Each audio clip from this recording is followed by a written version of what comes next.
Good morning, everybody.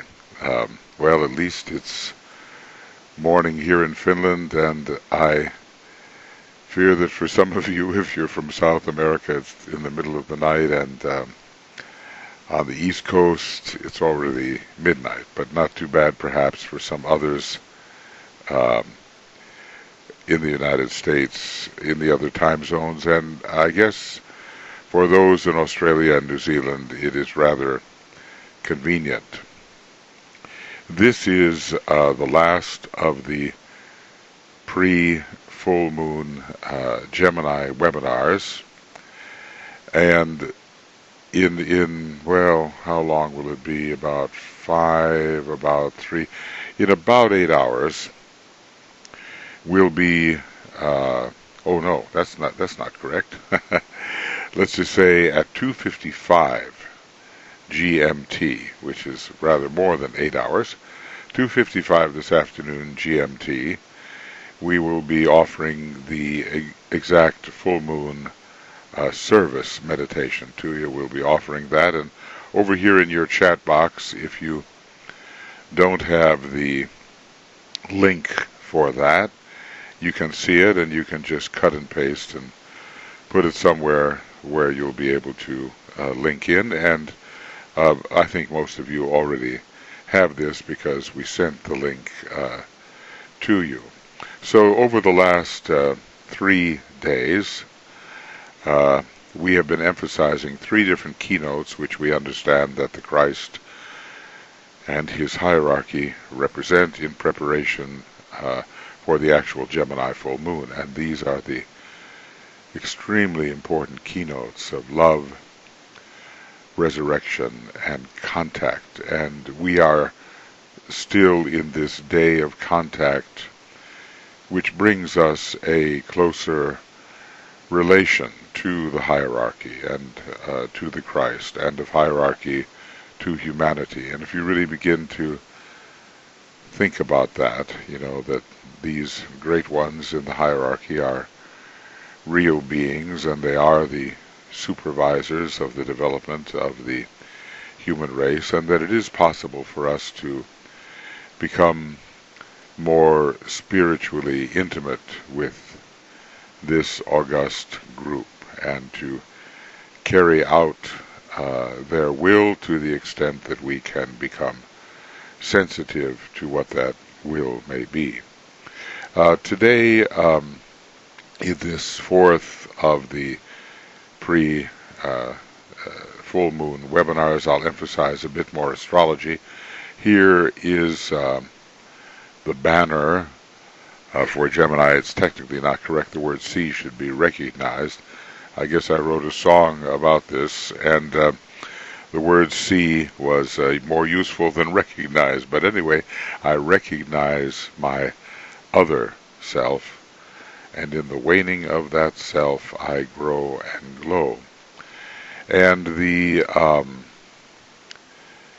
planets which are involved there are Mercury, the exoteric ruler, the ordinary ruler, and then Venus, the esoteric ruler, bringing that magnetic love which draws the poles together. Certainly Mercury relates them and travels between the poles with, as it is said, speed and light.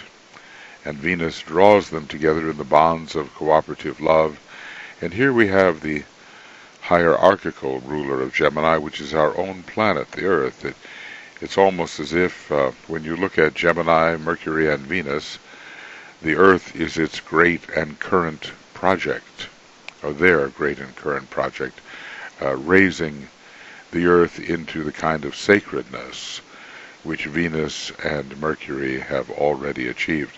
Really, we're told that the Earth and Venus are like twin sisters, and except for the retardation which occurred on the moon chain and perhaps in relation to a previous solar system, the Earth should be in the same stage of development as Venus. So we do have a way to go here, and we are being assisted by the light and the love that come from these two planets, and generally assisted by the love wisdom of the sign Gemini.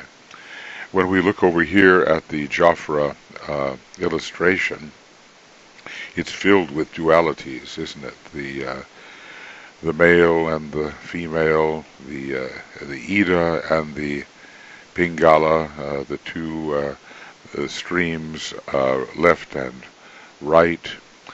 The two pillars of Hercules, which every Mason will recognize and which give us the entry points into the great temple of the ageless wisdom. And they represent, of course, in a way, the polarities of the sun and the moon.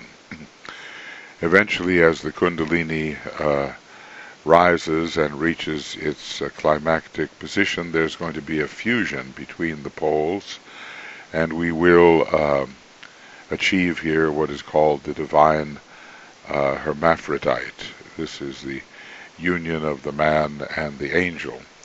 We become eventually like the solar angel, and as a matter of fact, most of us, maybe 80-85%, will take that way or that path upon the way of higher evolution, which will lead to Sirius, and which is strongly emphasized in relation to Gemini, and which will make of us eventually solar angels who will return to probably the next solar system and do for the uprising human of that period what the solar angels have done for us, and that is lift us into a state of true self-consciousness and supervise our evolution. We have down here as well, interestingly, the lion and the unicorn, and DK talks about the polarity here, and one, interestingly, the unicorn represents the soul, and the lion, the personality, in this instance, the king of beasts, and the two eyes of the lion are blinded by the one horn of the unicorn, supposedly so that the personality too can begin to see in a more unified manner and not always in relation to polarity. The Gemini is a great sign of polarity, but also of the resolution of all polarities, of all dualities, the resolution in light and love of all dualities. Here we have the monkey or the baboon. He is contemplating the globe, and Gemini is associated with the nascent mind, which eventually becomes the fully illumined mind. So we see, in a way, what a complex sign this is. We've been talking about its complexity over the last several days, and we see how all the complexities that are witnessed by us in our content of consciousness, our contents of consciousness, are eventually resolved into a unity, and that unity is resolved into a oneness, which allows the advanced Gemini initiate to say, I serve the one. So all of us have plenty of resolution of dualities on our hands. The ancient authority of the personality must be broken eventually, and a state of soul infusion supervene. And Gemini, one of the intuitive signs in its higher expression, will help to bring about that soul infusion. So these are some thoughts that we can bear in mind. We also have from Francis Donald a couple of illustrations, and here we see in a way the theme of our mantram worked out. You see these eyes which are coming forth from the higher self, and it recognizes the other self, which is our more ordinary self, and this self will wane, the lower self, and the greater self, represented by Pollux, will wax and grow ever more luminous, The lower self is represented by that aggregation of 6 or 3 pairs of stars, and thus 6 stars, and it's called a Castor. Francis has a few things to say about that. He reminds us of this section from a treatise on white magic. The solar angel, i.e. Pollux in this case, collects himself, scatters not his force, but in meditation deep communicates with his reflection. When the shadow, and that's correlated with the 3 pairs of stars of Castor, hath responded, when the shadow hath responded, in meditation deep the work proceedeth, the lower light is thrown upward, and I think we see something, an illustration of that. It's kind of a two-way street. There is energy coming from above and energy rising from below. That's how the antikarana works. The lower light is thrown upward, the greater light illuminates the threefold personality, and the work of the 4 proceedeth. So that's the some of the early rules found in a treatise on white magic. The secret doctrine tells us the legend of Castor and Pollux is concerned with the mortal half of man, the personality, and the immortal part, the ego, really the higher ego or spiritual individual. And this is Pollux, while Castor represents the personal mortal man. It's interesting that in astrology, so often Castor is considered to be a more benefic star than Pollux. Pollux is causing a lot of trouble and pain. You can understand then why it would be associated at first with the soul, and for Castor things are a bit easier and more smooth. So we have Castor and Pollux, and the mortal man is an animal, says HPB, not even of a superior kind, when unlinked with the divine individuality which Castor represents.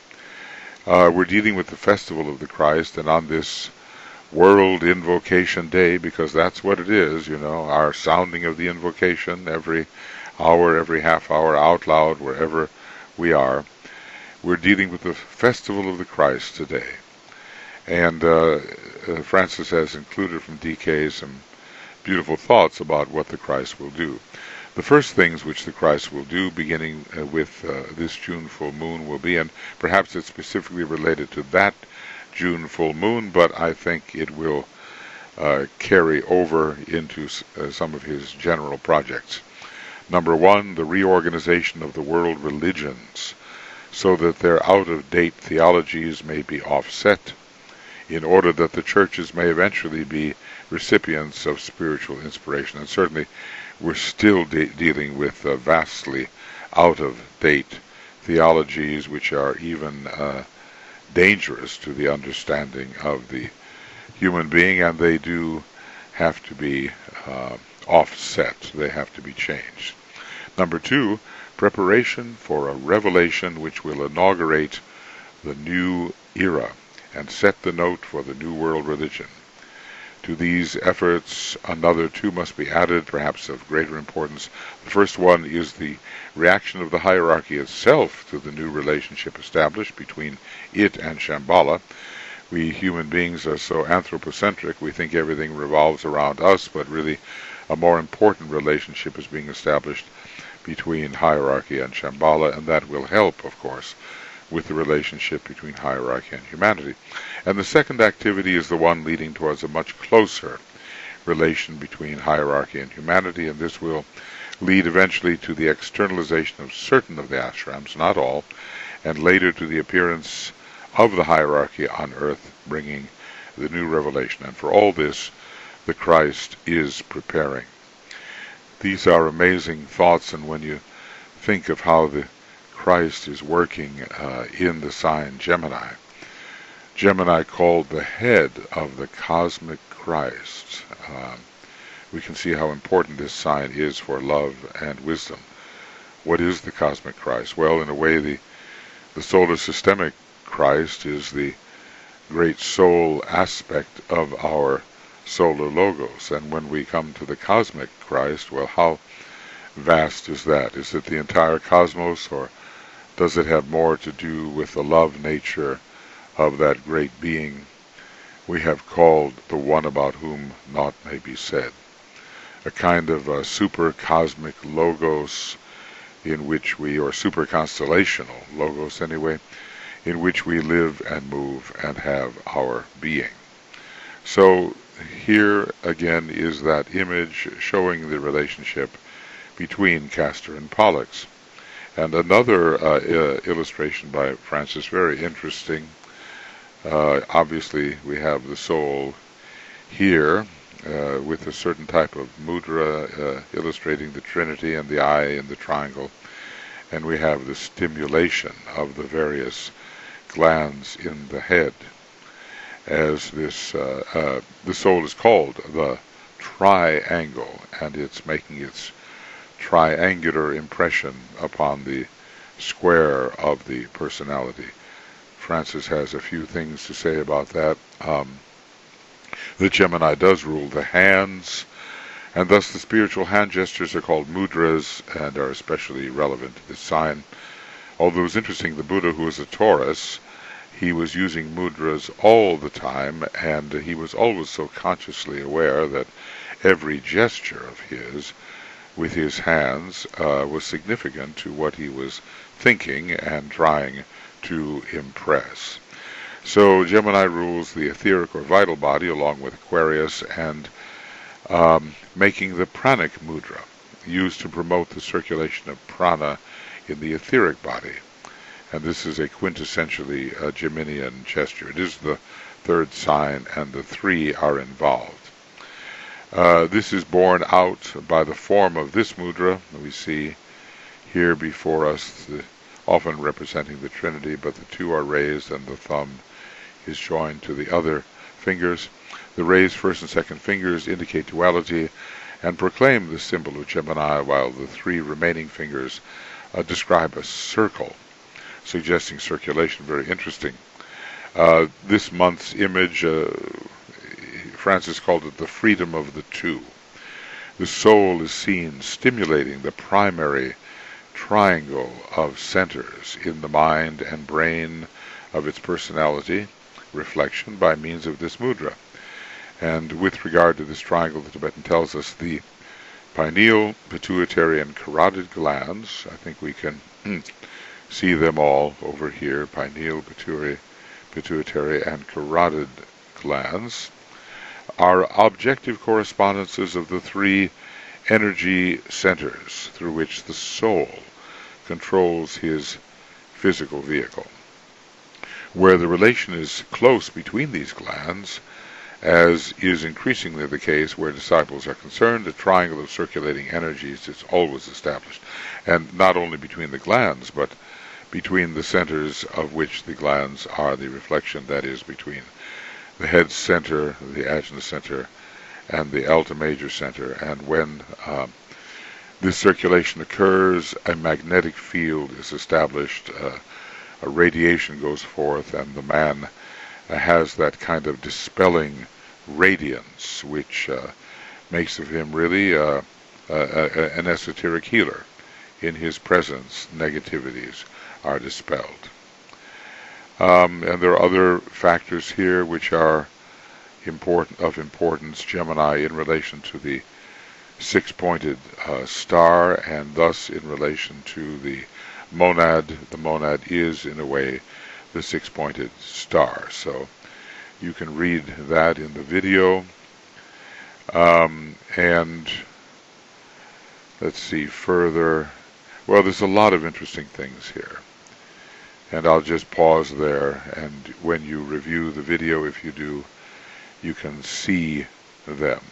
The eye of the Father, representing the will aspect in the monadic consciousness, is associated with the 1,000-petaled lotus, and through it the pineal gland that we have seen. That's associated, and DK tells us the downflow of egoic energy, the result of the awakening of the centers through meditation and spirituality of life, impinges upon the pineal gland, and in the course of years gradually increases its secretion, enlarges its form, and starts it into a new cycle of activity along with the thymus gland, which we can think of as also related to Gemini. So we talk about the opposites and recognizing the opposites and fusing the opposites in Gemini, and that works out on a glandular level as well, with the relationship between the pineal and especially the pituitary gland. Okay, these are details here and of themselves very interesting, and perhaps you'll have an opportunity to pause and think of these things. Okay. Now, friends, we will move forward into today's meditation on this very important day, World Invocation Day. And we will be preparing all day for this coming of the exact full moon. We'll be sounding the great invocation. Gemini is a sign so connected with invocation and evocation. Always with any bridge that we build, there's going to be a call that goes forth to a higher point of focus, and there will be an inevitable response from that higher point of focus. So this is, in a way, the higher correspondence of prayer. Prayer is used by the great ones, of course, but this is going to be scientific invocation along the Rainbow Bridge, along the Antakarana, and awaiting that response from the higher worlds, which will truly infuse our consciousness and illuminate our life. This is what we're striving for, and at this one of the high points of the spiritual year, the Festival of the Christ, the Festival of Humanity, the Festival of Goodwill, the ASALA Festival is called many things. We are working on this type of fusion. Okay.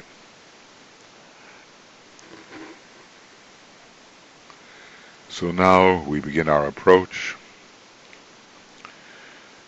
We are the soul in incarnation. And we want to realize that we are not the personality. I mean, eventually everything is everything, but at this stage we are not the personality. We are the observer of the outer form.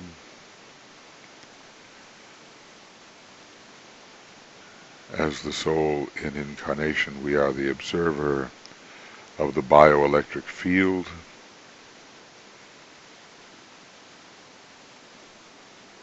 We are the observer of the excuse me of the feeling states, the sentient states, the states of emotion.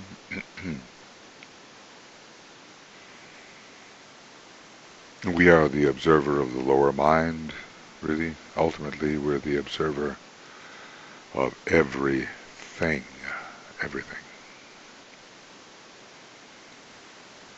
And we slip, as it were, into the soul field as our customary personality fades out. We slip into the soul field. We find ourselves in this world of light,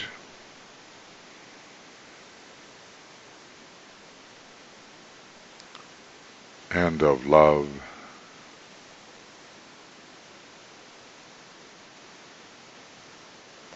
and of spiritual, sacrificial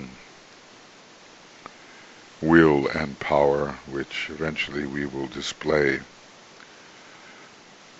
far more fully than we can now. We're in the world of the soul, and we take our position, as it were, in the very center of the egoic lotus, in the central fire, at least imaginatively. We take our place within the jewel in the lotus. This is an imaginative exercise, and that's how we know who we more essentially are, and that's how we contact each other, all of us in the group, reaching out towards each other, not in personality, but in unity, in soul. All of us gathered at this time.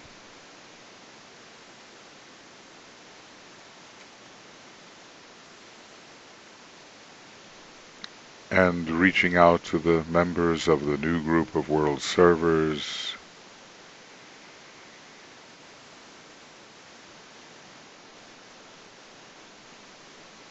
in all the countries, but finding them in soul, not as personalities, but in soul.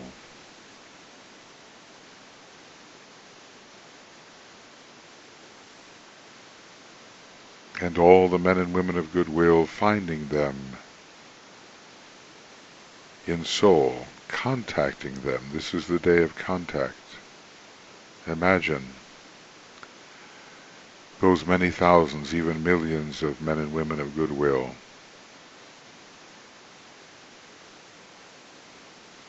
somehow contacting them, touching them, fusing with them in soul.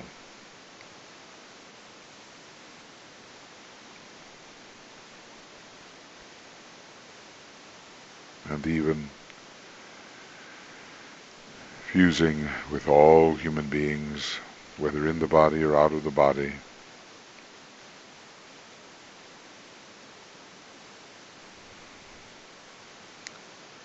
Fusing with them in soul.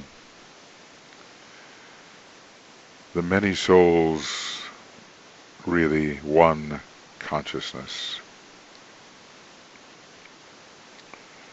All the many points of view, really one united point of view.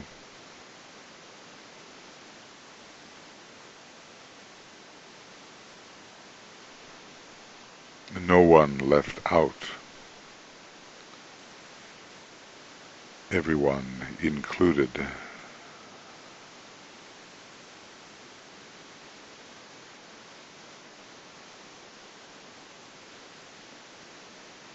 If we could go through our lives realizing that every human being we meet is actually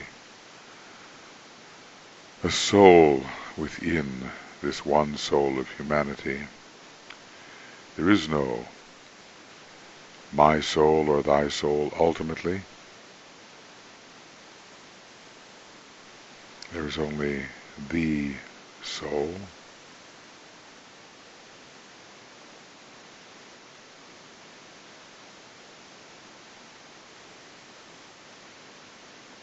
And we know then, naught is but me, that ancient second-ray mantram, which reveals our identification with every soul, every unit of consciousness, within the one soul of humanity, and going beyond that, and beyond that, and beyond that, within the one soul, the one consciousness of the entire universe. It's, too vast for us to realize, but we can at least imagine, speculate.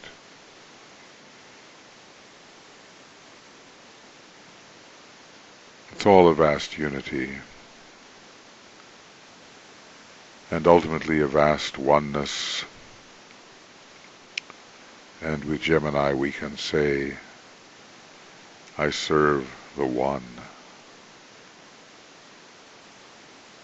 And we want to penetrate into that world. We want to fix our attention there. And the way we do that is to build the rainbow bridge,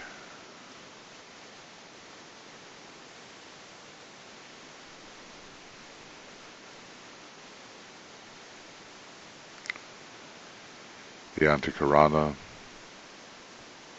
We all start from that point of tension on the mental plane. In our case now, it's a group point of tension fed by the will aspect of the soul. The group soul. We're going to project into that world. We're going to stabilize our consciousness in relation to that world by absorbing the will to initiate of the first ray, the will to unify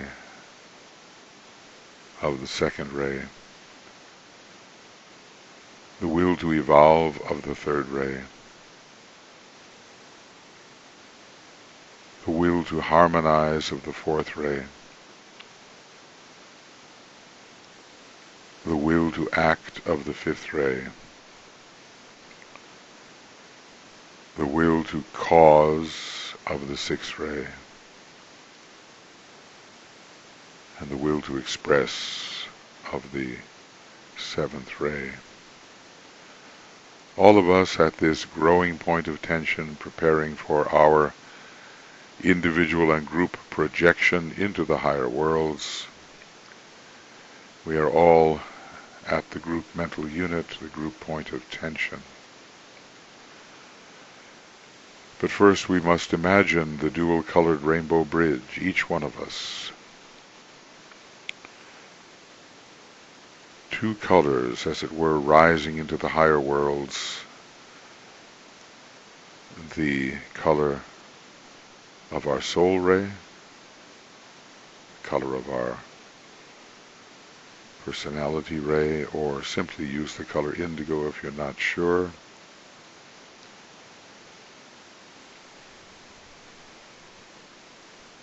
We see the colors before us. First ray red, second ray indigo, third ray green, fourth ray yellow, fifth ray orange, sixth ray rose, seventh ray violet, or sometimes there are other colors. Of course, the blue can be used for the sixth ray.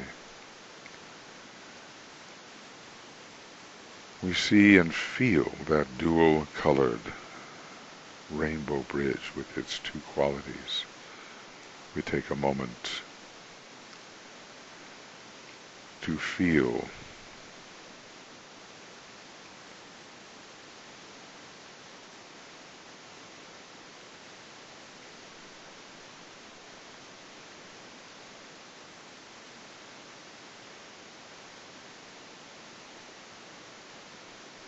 and our bridge and the many, many bridges of light here in the group, they will pass through the spiritual triad, in which we all establish a higher identity. They will pass through the abstract mind, an aspect of the mind of God. They will pass through the Buddhic intuitive nature, an aspect of the impersonal love of God. They will pass through the spiritual will, the atmic nature, an aspect of the will of God.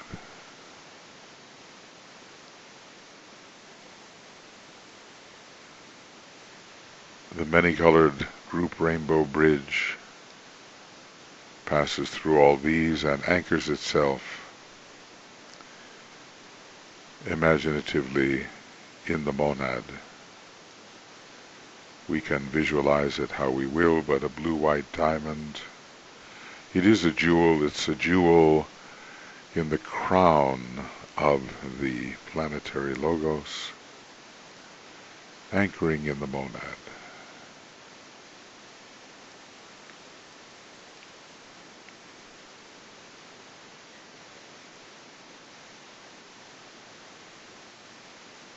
The many colors of our group,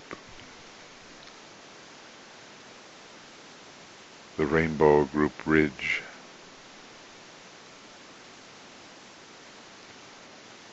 And we want to really be in contact with that which can descend along the bridge. And so we're going to use the second ray word of power, I see the greatest light. We'll think that as we project a beam of whitest light across the rainbow bridge, each one of us, and ultimately anchoring, at least imaginatively, in the monad. So outwardly we sound the Om on one of the second ray notes, and inwardly we project, I see the greatest light.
This is ultimately the light of what we are,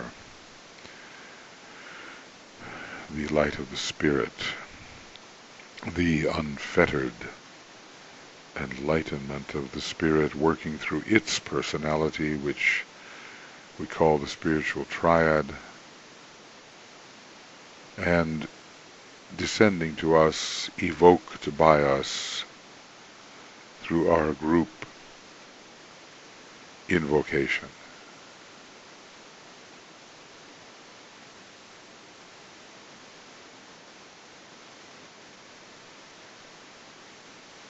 Illumining all our thought,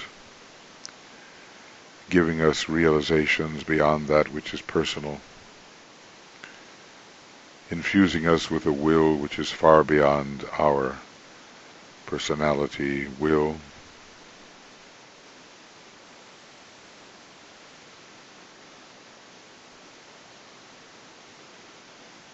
I see the greatest light.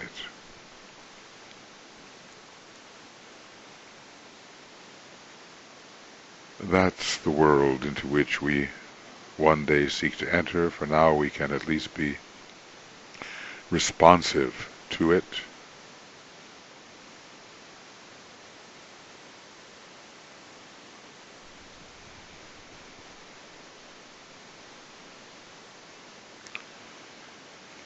That's the world in which the masters of the wisdom are focused, and we want to offer our salutations to some of the great elder brothers and to the hierarchy as a whole.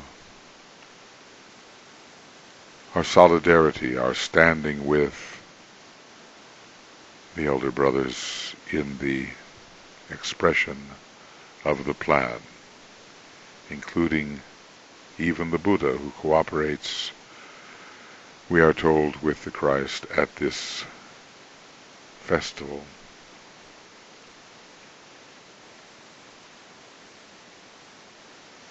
And so our salutations then.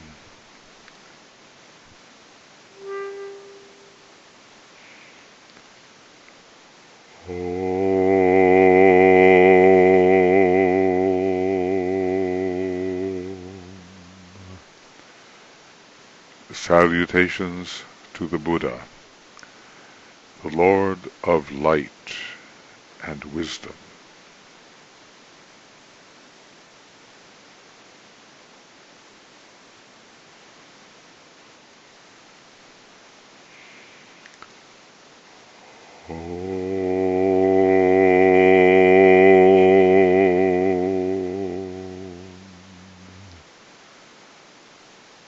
Salutations to the Christ, the Master of all Masters.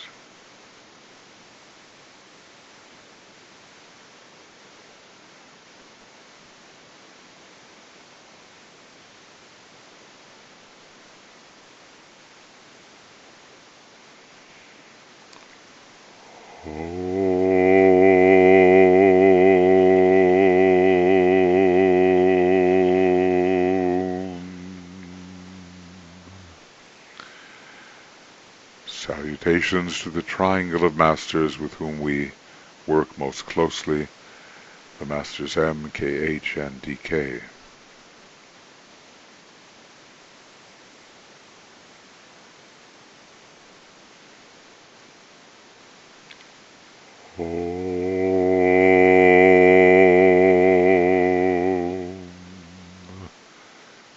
Salutations to the Master Moria.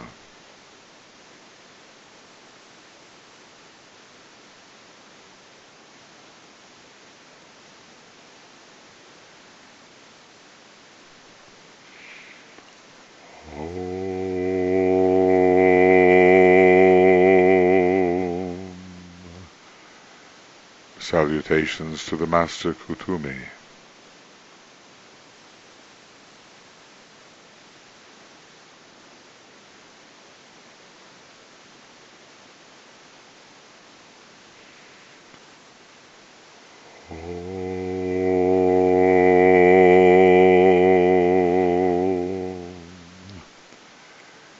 Salutations to the Master Jwal Kul.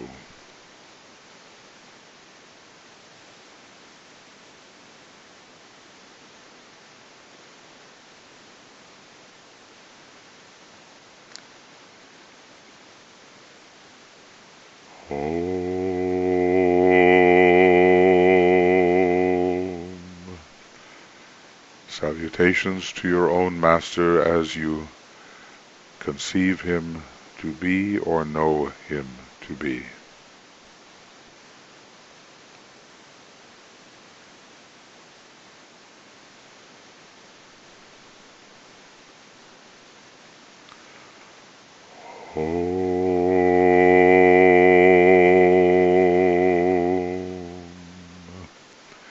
Salutations to the entire spiritual hierarchy of our planet.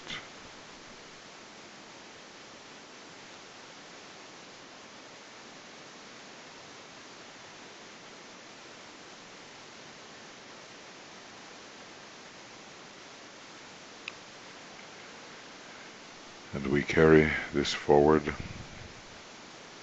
in silence as we imaginatively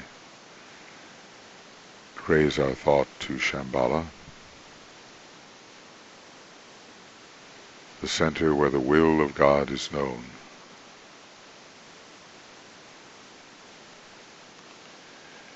And with deepest reverence and in all humility, we attempt, identified as the group soul, to attune to the presence of Sanat Kumara, standing at the center of Shambhala,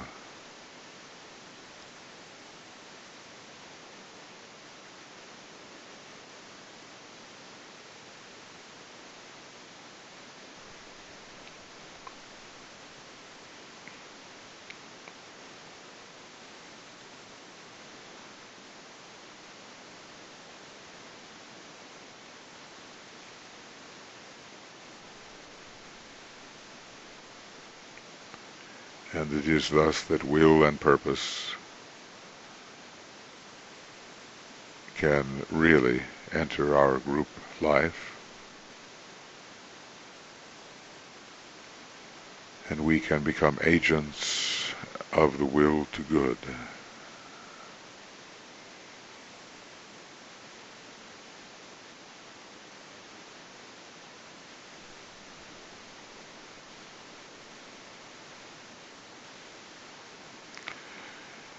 And so we sound a long, inward, silent Om as we imagine the group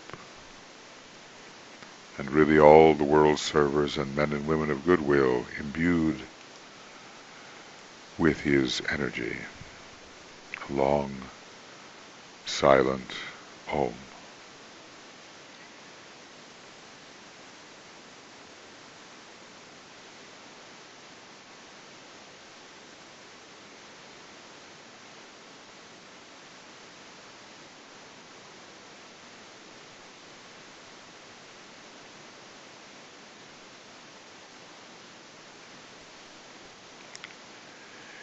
We wish to carry out his purpose, as much of it as we can realize.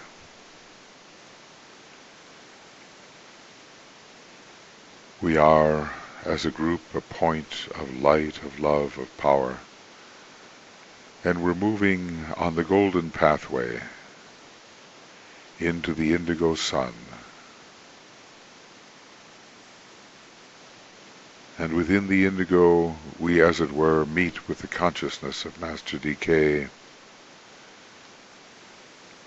who helps us, with his consciousness, understand the energies now available.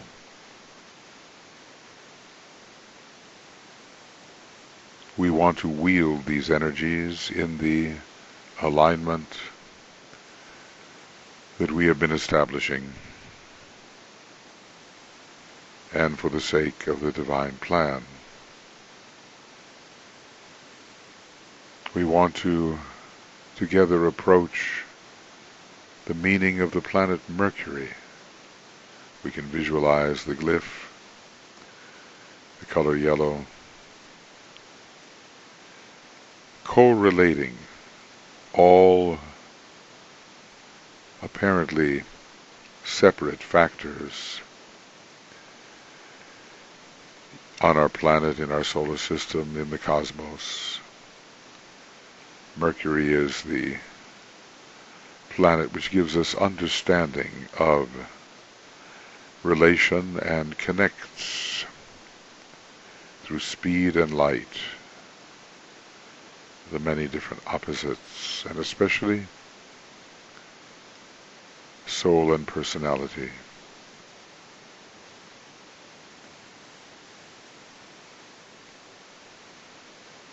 And so the group is infused with the Mercurian energy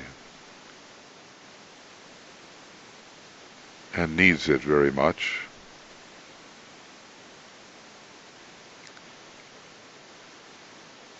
In order to understand relations.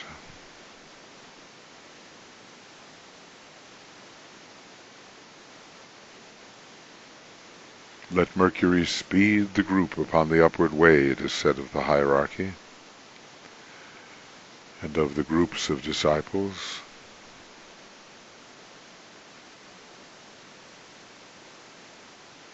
Humanity is in need of this Mercurian energy, and we can convey it. In so many ways, Master DK is like Mercury, the messenger of the hierarchy.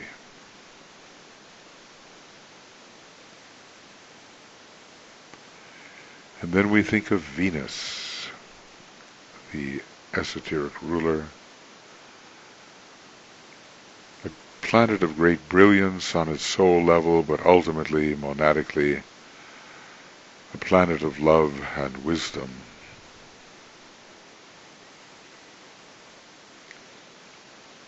Drawing magnetically all together in love, wisdom.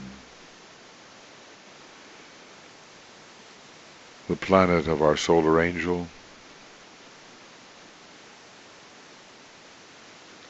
we can appreciate what Venus is by understanding in a lesser way what the solar angel is.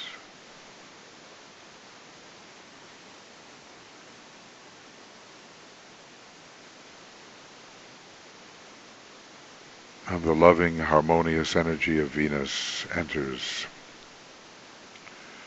our group life. And as we represent the soul, we are representing Venus.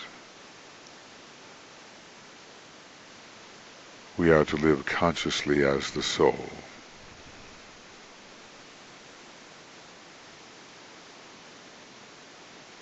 relating to each other as Venus.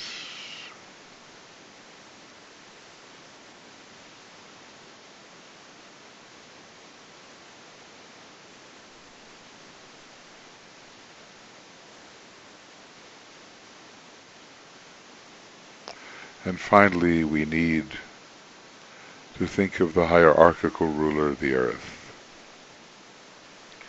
Not yet a sacred planet, but through the ministrations of Mercury and Venus and Gemini, on its way, rapidly on its way to becoming a sacred planet, and inwardly a sacred planet.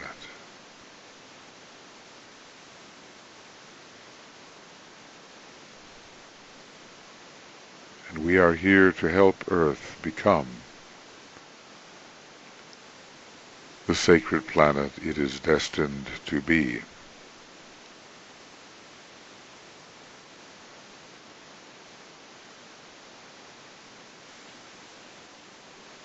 And as we unite all the many pairs of opposites in our consciousness,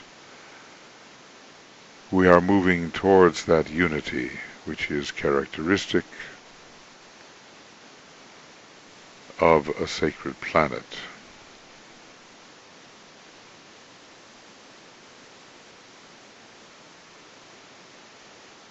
We are uniting the pairs of opposites. We as graduates of Earth School, we become adjudicators between the pairs of opposites. We know what is soul, we know what is personality. We will know what is spirit, we will know what is matter.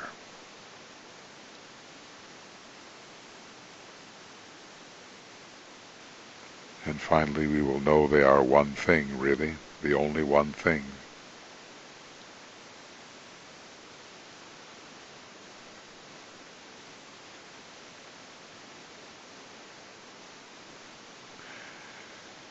So our consciousness is focused at this time on these three planets, particularly Mercury, Venus, and the Earth. Jupiter, with its strong second ray, is also involved, uniting spirit and soul.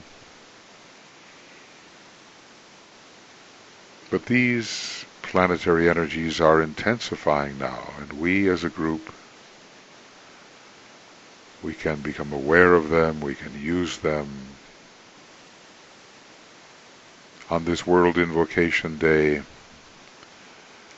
the communication, the reaching of others through Mercury, the love through Venus, and right here on the Earth, the invocation must work through, and the divine plan must manifest.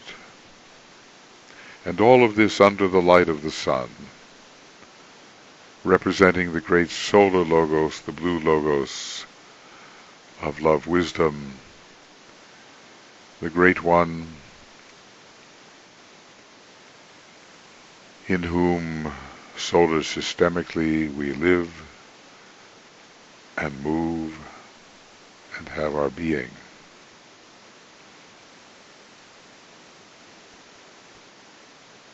We are, for this time, all of us, as rays of the sun, as aspects of the sun, meaning the great solar logos, whose fire is the consuming fire of love and wisdom.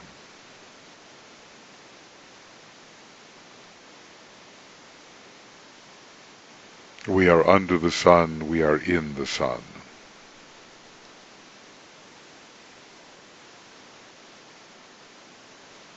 And that sun is so related, finally, to the constellation Gemini, with its powerful second ray. That's the relation. the second ray soul and personality of our solar logos related to the great second ray pouring through Gemini, fusing all the opposites as the second ray does, the light of interplay from Gemini. This is a line of light beams, revealing that which opposes, or the basic duality of manifestation, the relationship of spirit and of form. It is the conscious light of that relationship.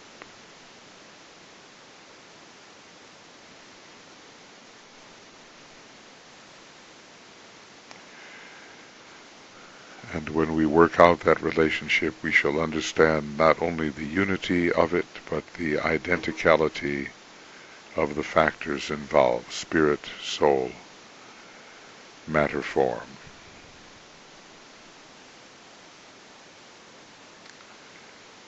And so now we open ourselves to the energy of the Lord of the constellation Gemini,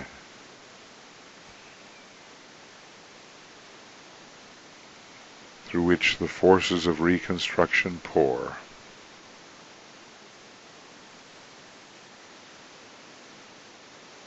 We can rebuild this world when the great invocation is successful and heaven comes to earth. Gemini has no seventh ray associated with it, and yet fundamentally those pillars uphold heaven above earth, and the seventh ray is represented. Reconstruction. Intelligent loving is possible at this time. And during the Aquarian age.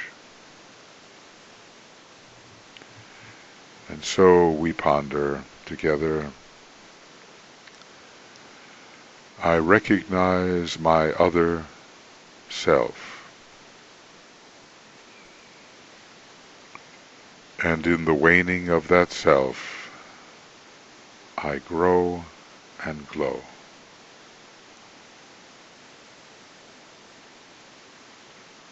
The other self, the unreal self, the personal self, the customary self, the distant self, I, the truer identity,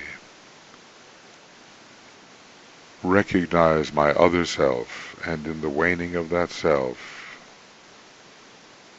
I grow and glow.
I recognize my other self.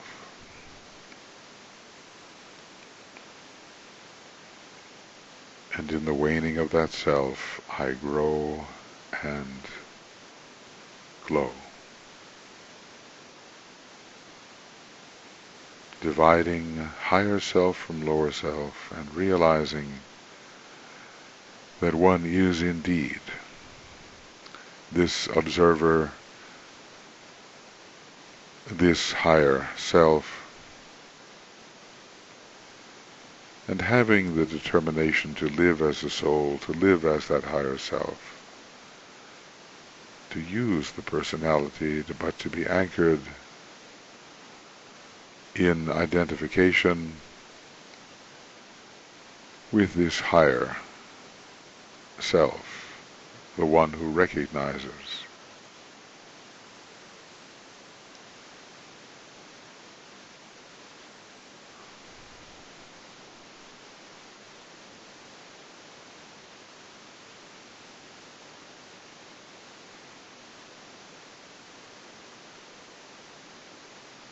And may it be so that the Christ in us waxes and grows, and that aspect we call John the Baptist, that it wanes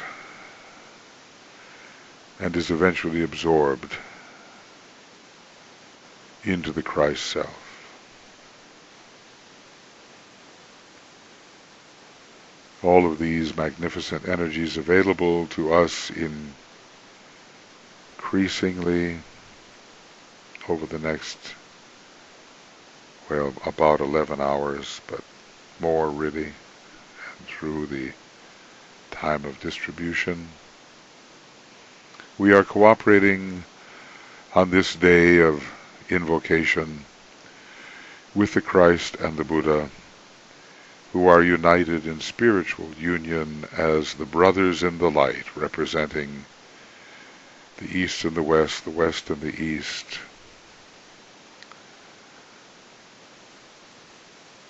It is today that the Christ preaches the last sermon of the Buddha, and some of the words of that sermon will be presented here and then to be thought of the entire day, and then later in the afternoon GMT, in the broadcast that Tuya gives, it will be read in its entirety.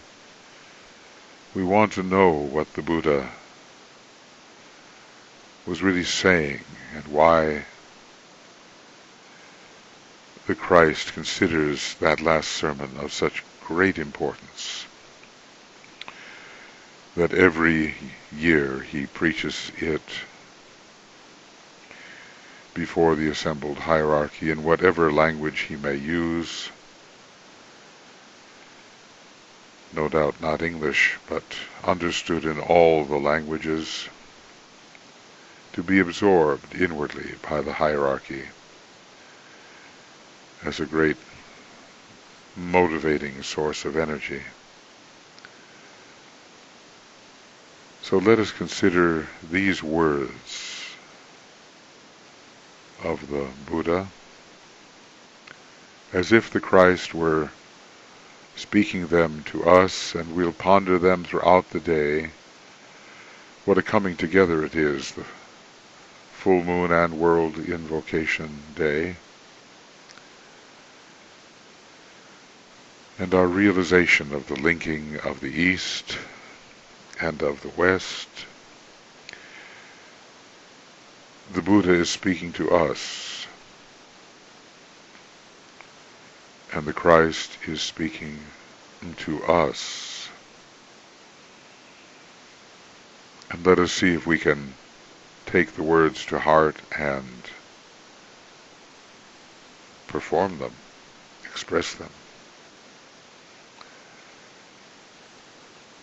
Says the Buddha,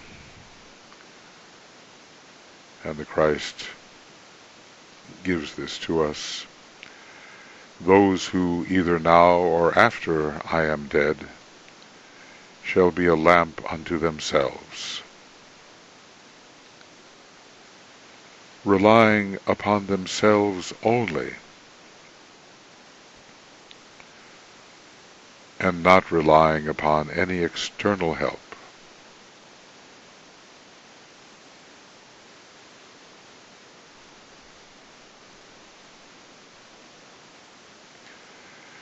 But holding fast to the truth as their lamp,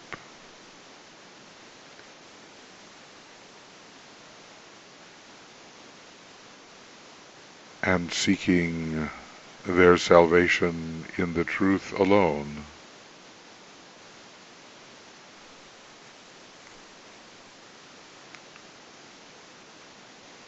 shall not look for assistance to anyone besides themselves.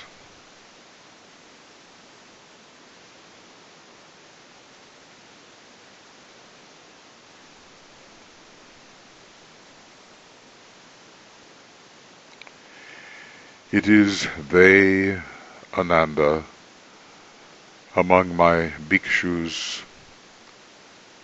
who shall reach the very topmost height.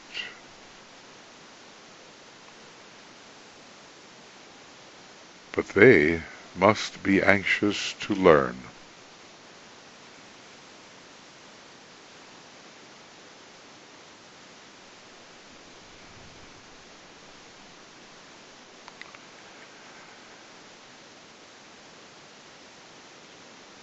My age is now full ripe, my life draws to its close.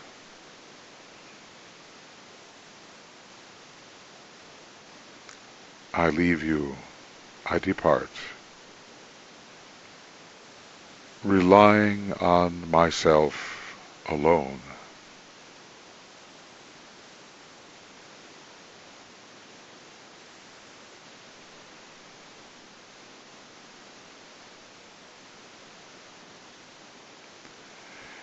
Be earnest then, O brethren, holy, full of thought.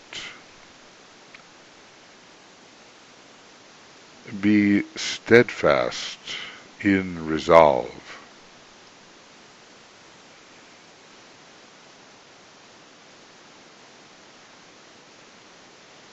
Keep watch o'er your own hearts.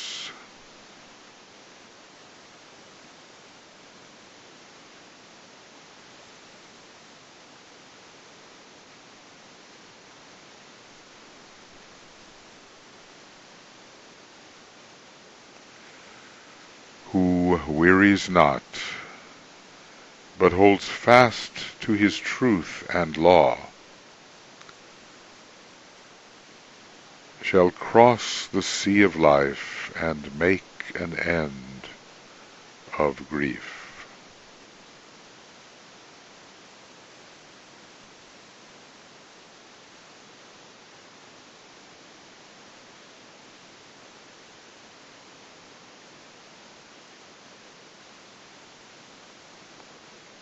When the light of gnosis has dispelled the darkness of ignorance, when all existence has been seen as without substance, peace ensues. When life draws to an end, which seems to cure a long sickness at last.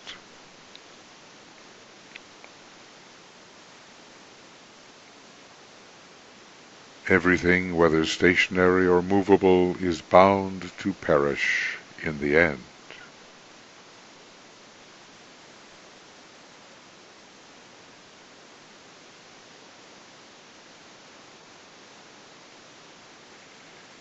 Be ye therefore mindful and vigilant. The time for my entry in nirvana has now arrived.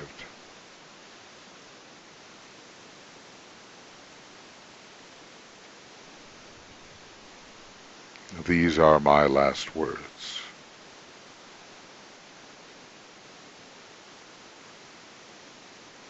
And so, for some moments of silence, we enter into the spirit of the Buddha's last sermon and take it deeply to heart.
This is such profound wisdom. It's coming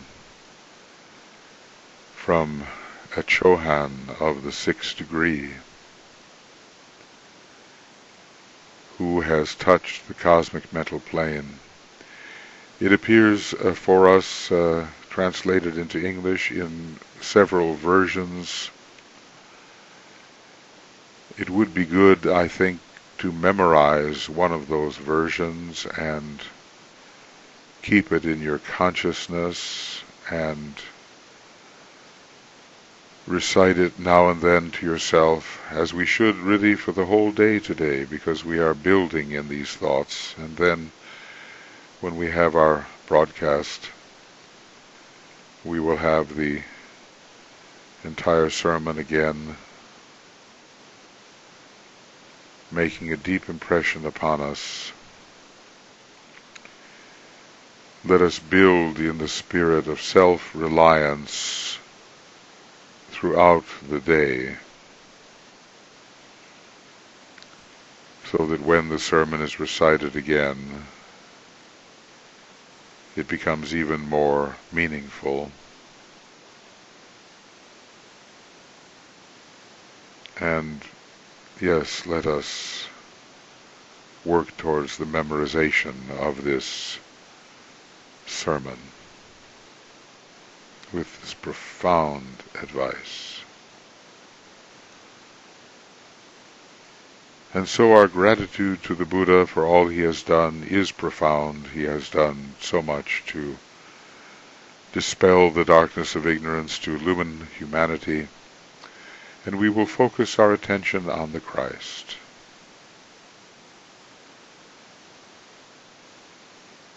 The Lord of the West.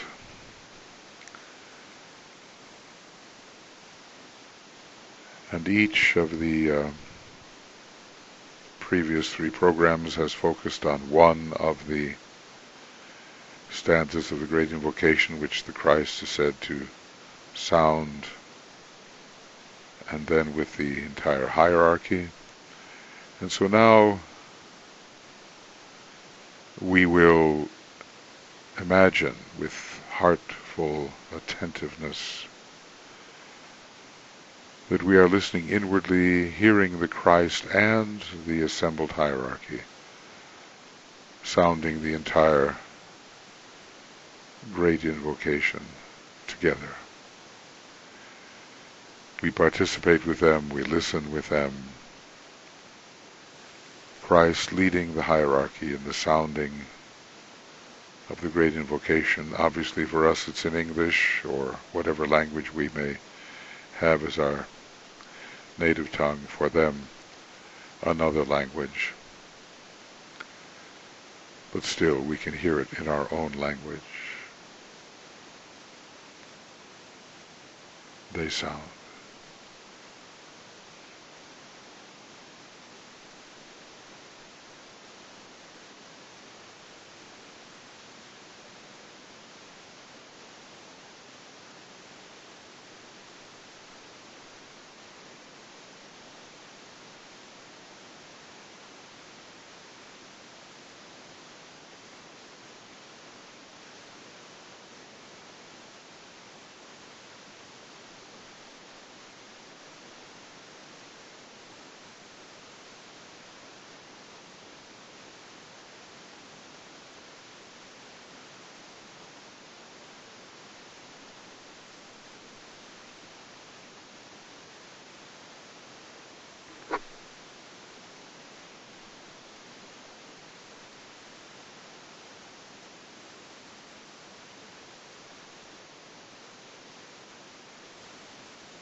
What a great invocatory force this must be.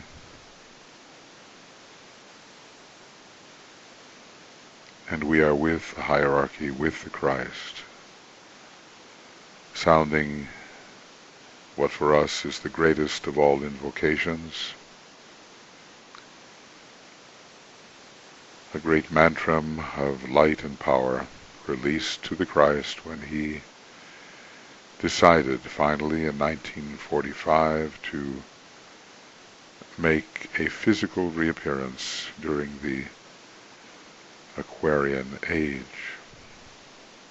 And we are, all of us, preparing to participate in this Aquarian age with him, with the hierarchy,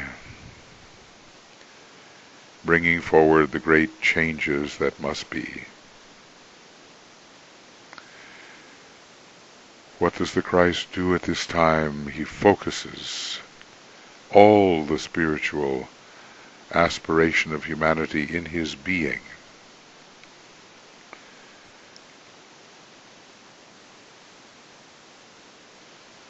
And as the leader of his people and the eldest in a great family of brothers, in an act of love, he offers up that aspiration to the Buddha and to Shambhala, facilitating thereby the link between humanity and Shambhala.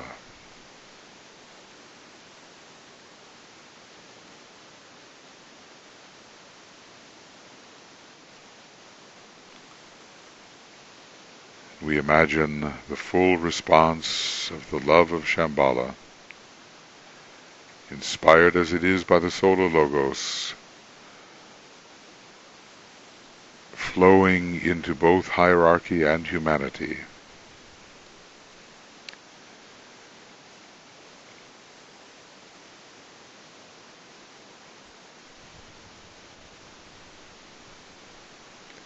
Creating a great planetary triangle through which the energies of divine solar love are circulating.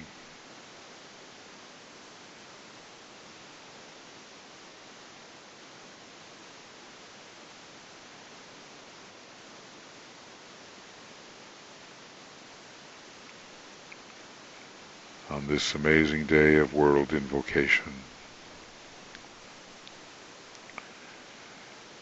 And we extend our thought towards the luminous constellation Gemini, seeking somehow to understand that Gemini is the head of the cosmic Christ, the source of all that is transpiring on this great day of the Gemini full moon, the World Invocation Day.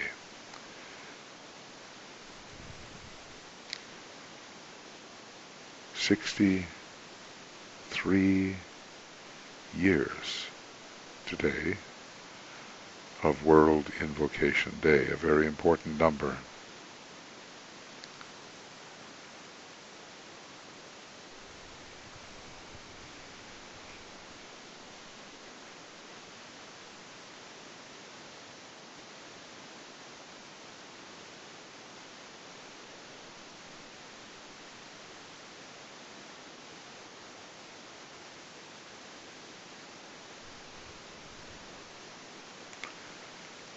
So we are building towards the full moon. We begin at 2:55 GMT PM today. But this is World Invocation Day.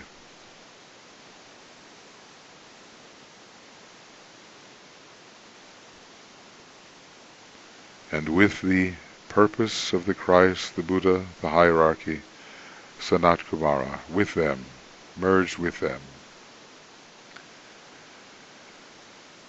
we offer our blessings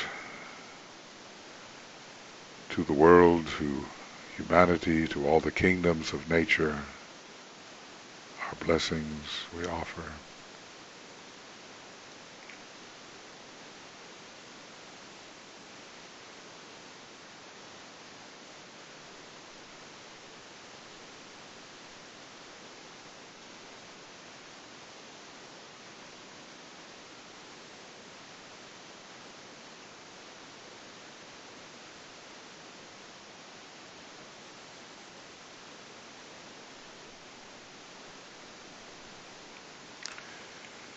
And on this important day, we realize that the great invocation is our strongest instrument, the Tibetan tells us, for preparing the hearts and minds of all humanity for the reappearance of the great teacher, the world's savior. And we resolve to do all we can to distribute the great invocation widely, bringing it to the attention of all who may possibly benefit from its use.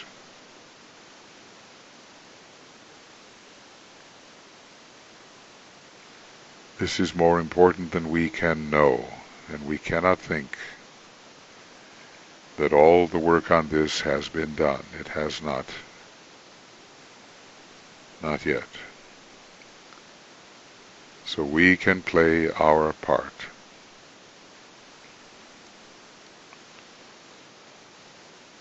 And we will close our meditation, this last of the pre-full moon webinars. We'll close it as if in union with the Christ, the hierarchy, and all the initiates and disciples of the world, a great massed sounding of the entire great invocation, sensing its power to draw humanity towards the hierarchy of light, love, and power, and to resolve the many, many human problems. We will sound this together aloud, but imagining that the entire hierarchy and all the men and women of goodwill and the members of the new group of world servers, initiates, disciples, all in one massed sounding. And may we continue to sound this invocation throughout the day. From the point of light within the mind of God, let light stream forth into the minds of men. Let light descend on earth.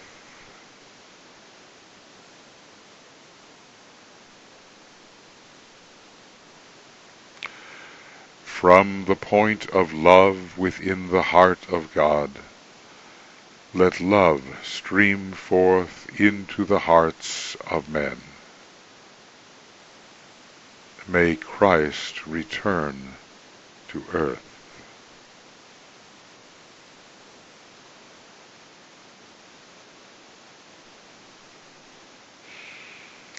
From the center where the will of God is known, let purpose guide the little wills of men, the purpose which the masters know and serve.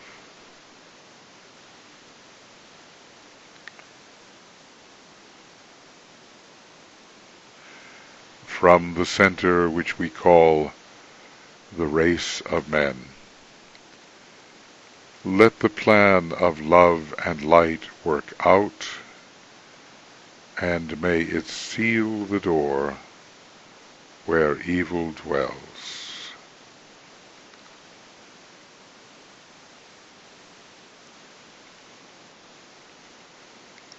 Let light and love and power restore the plan on earth.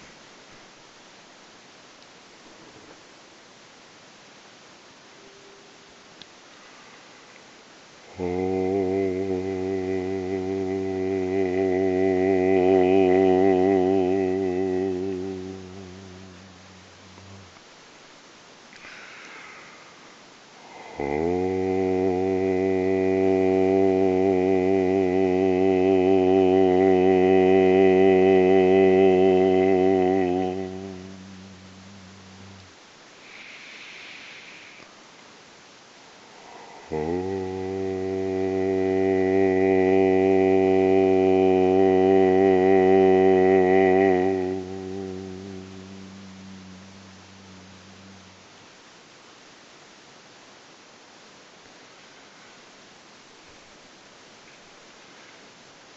friends, let us hold our point of tension throughout the day, building towards the actual full moon, which is at 4:18 and 58 seconds, or 4:19 p.m. Greenwich Mean Time. Keeping in mind self-reliance, keeping in mind the Buddha's sermon, keeping in mind the energies of Mercury, Venus, and our Earth, our solar god, and the Lord of the constellation Gemini, let us not drop our point of tension. Let us hold it. And for those of you who can join us at 2:55 p.m. GMT, you're most welcome, and others of you will have your own festivals, your own group activities, and we wish you love, light, and power for those. We will get this video available to you as soon as we can, and we thank you for attending. I know it's been an odd hour for some of you in the middle of the night. We thank you for your participation, and let us all work hard. Today, World Invocation Day, sounding the great invocation, whether silently or even preferably aloud in a regular manner, and visualizing the whole humanity sounding this invocation, visualizing hierarchy, sounding it with the hierarchy. Let us do that. So we will see you, some of you anyway, well, really in the mind's eye, all of you will all be together at this time of the actual full moon of Gemini, the ASALA festival. Okay, friends, see you then.